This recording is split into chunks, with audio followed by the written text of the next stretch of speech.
the very human police officer, and the angelic embodiment of the content emoji.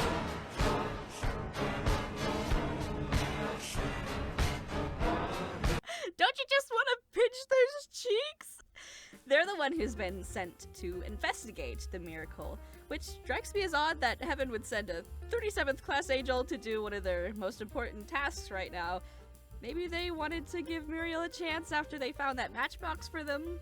Did they want to send one of their lower level angels so as not to arouse suspicion? Am I overthinking this? Yeah, probably. Let's go back to what a cutie they are.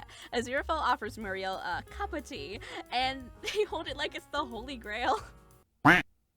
They're just trying so hard. Like, they make a little slip up, and Aziraphale just has the face of a concerned parent, like, let me help you out there, sweetie. And then Crowley walks in with his next victim, plant, and he acts as the kind of teasing parent, keeping Muriel on their toes. Don't worry, Muriel. No judgment about not getting promoted. I know it's scary to stand up to your superiors and... Oh. Hi, guys. Sorry, I was just having a little one-on-one pep talk with this sweet little Muriel over here. Speaking of private chats, Crowley and Aziraphale go to the tea spilling room again. We're back, I told you. That angel out there will establish very quickly that I lied to Heaven about the miracle in question. Right, well, we just need to get Nina to do the love thing with Maggie. I have a plan. Excellent. Whoa! Muriel interrupts. What are those? Adoption papers! Hello. You two are my new dads. Just sign here and your parental love for me will be legally binding. Oh, my, Crowley. I don't believe I'm ready to be a parent.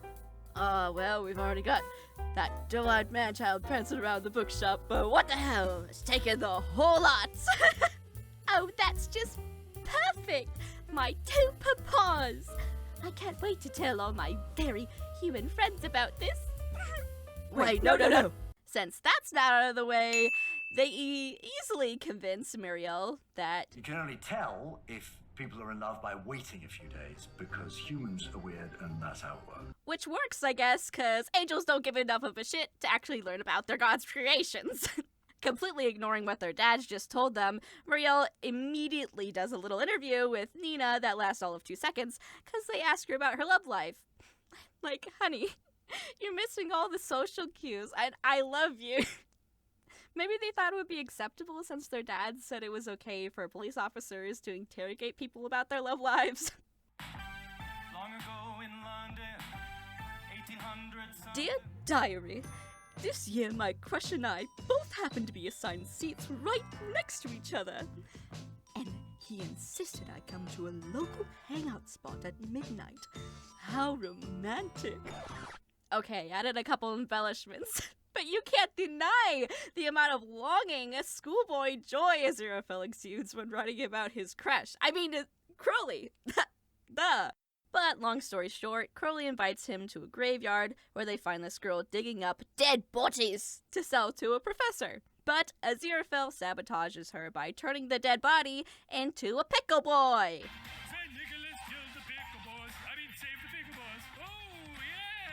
But she already dug up the body. Just let her have this. You don't need to do that, Aziraphale. You don't understand. Aziraphale also says something about poor people getting more opportunities to be wicked, so that makes them holier if they just suck it up and be the better person. And that's not even addressing the other side. Rich people, especially billionaires, get all the opportunity to be good, but instead they hoard their money. Like, what the fuck are you gonna do with that? You could cure world hunger. Give me that shit! Mama want a sandwich! So Aziraphale later learns that capitalism is bullshit, since Elspeth, the girl, commits wicked deeds because she has no other choice but then to starve. While rich people may have less opportunities to commit wicked deeds, they're really the ones who have no excuses, really.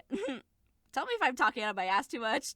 Capitalism is complicated. The professor who's cutting up bodies convinces Aziraphale that it's for the good of human advancement and tells a sad story about this tumor from a deceased young boy.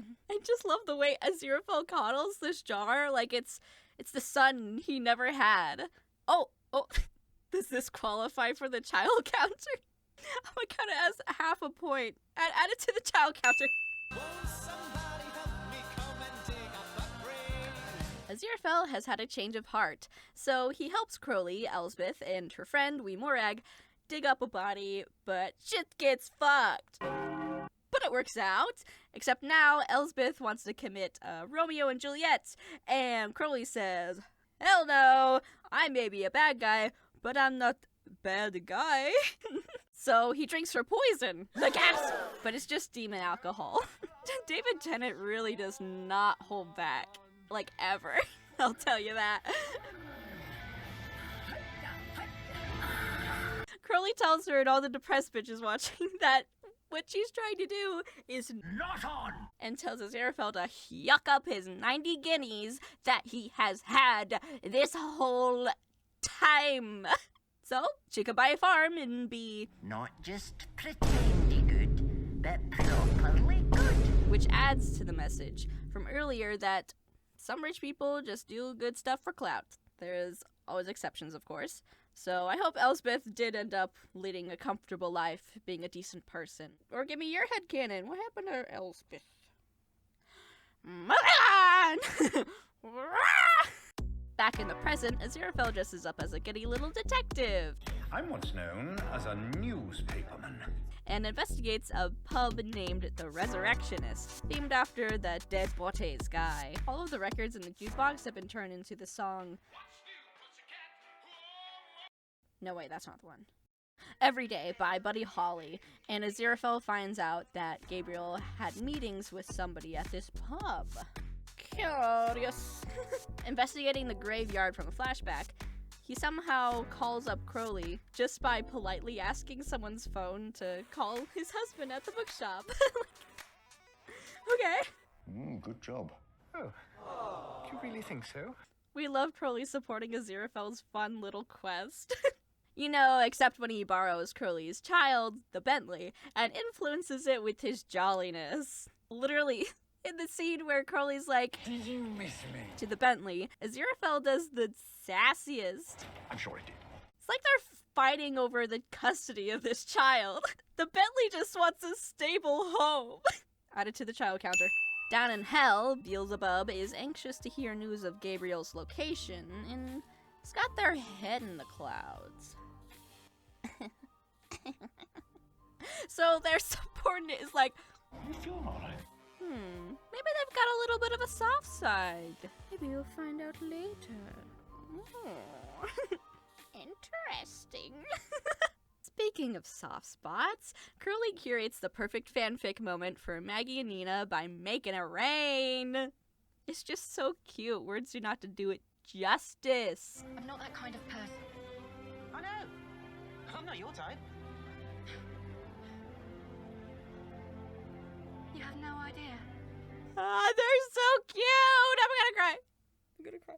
Episode 4 probably starts with what I'm sure is a direct reference to the Hitchhiker story by Roald Dahl. There was a Twilight Zone episode based on it. I imagine Aziraphale is averse to anything horror, so I'm not surprised he hasn't heard of it. So, Shax uses Aziraphale's obliviousness to horror tropes to be invited into his car. I mean, Crowley's car. And she tricks him into telling her that Gabriel is in the bookshop.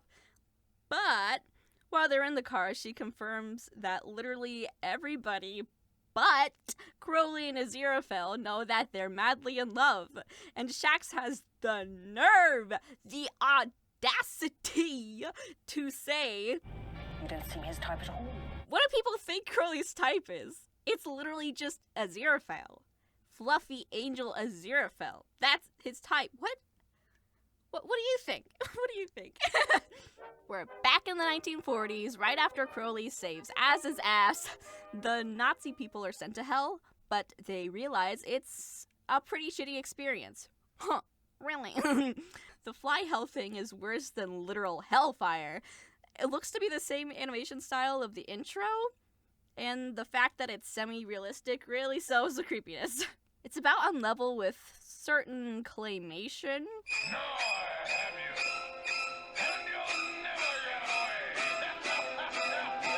But it also reminds me of that part in Grim Fandango where you go into the living realm and the people just have these newspaper cutout faces. Scaring the living is technically against the rules, but we all do it. Side tangent. The soundtrack for the game is spectacular, by the way. You should check it out. One of my favorite tracks has gotta be Scrimshaw. That or High Tone Fandango. I know all this because I became obsessed with the game in like 2015 when I watched Stump's playthrough of the remastered version. So iconic. Manny Calavera is certainly a lorble of mine. Can you hear me saying nothing? Back to the story. Count Olaf makes a deal with the Nazis. They come back as zombies to find some blackmail material on Crowley and Aziraphale, and they're spared from the horrific spider-fly dimension. Seems like a pretty good deal. Yeah, that's a pretty good deal. I like your funny words, Magic Man. Aziraphale wants to make it up to Crowley, whose liquor shipment got wrecked. So now we get to see Aziraphale's origins of being kind of a shitty magician as he prepares to perform on the West End stage. Whoa! The theater makes a whole poster for him? Like, damn, they got some fast-working artists. And when it's time for Aziraphale to go on, the two realize that their miracles aren't working, which really amps up the drama of not wanting to discorporate your best friend. But they got it. Crowley almost shot a few people, but they got it. Backstage, Count Olaf gloats to the husbands about the cute photo he snapped of them, and then fucking hands it to them. You dummy! So when he takes the envelope back to his boss for the big promotion, what do you know? It's gone. What? How could this have happened? Aziraphale used his sleight of hand check and succeeded. Afterwards, Crowley tells Aziraphale to give up on his dreams of becoming a professional magician, and they talk about all the shades of grey.